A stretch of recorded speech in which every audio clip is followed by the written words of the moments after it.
Welcome back brainies, and let's continue with the series on Python. So in earlier videos we have done with dictionaries, we have done with tuples and sets, we have worked with list, and we have also done variables. So in this video we will again talk about variables, but this is a little bit the back end type of processes. So let's define a variable. We will say, let's say num, and it is, let's say, 5. So just try to think what is happening behind the scene. So let's say we are having a box which is named as num, and that box is containing a value 5. So let's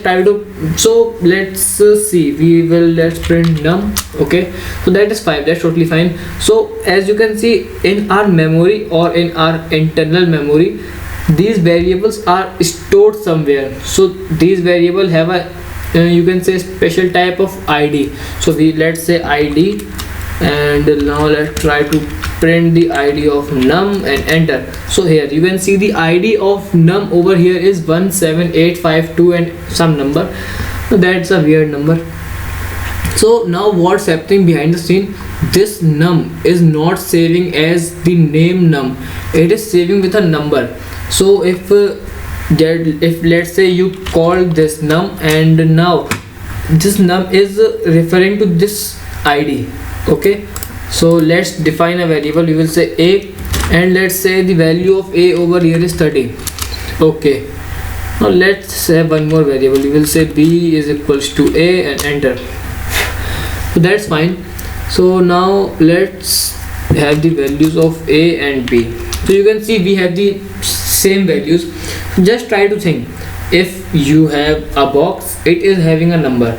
So if you have two boxes, they will be having two other numbers or two other IDs. That what this number says, or this concept says.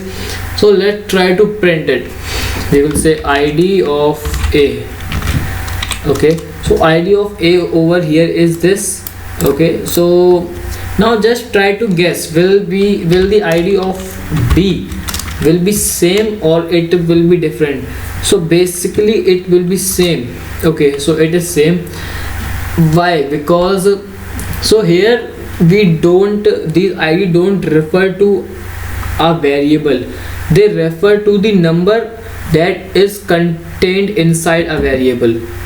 Okay, so now let's take another example. This will make you more clear.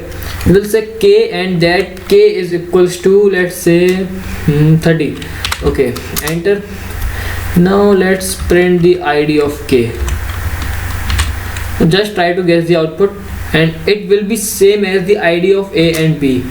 As you can see, we have the same id. So now this means that these id are not referring to the variable, they are referring to the value that is stored inside these variables. So that's totally fine. So now what we will do, let's say, okay, we have something. We will say type. Okay, and let's say the type of a.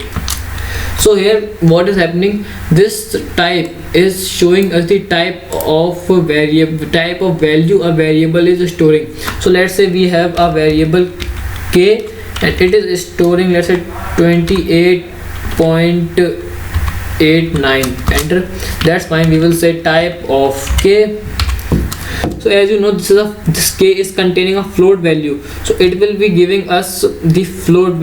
It will be giving the float. Okay, that's fine, it's giving us float. So basically here till now we were using the inbuilt data types. So these are known as data types. So these are inbuilt data types. So in future we will be making our own data types. That's fine, we will do it later.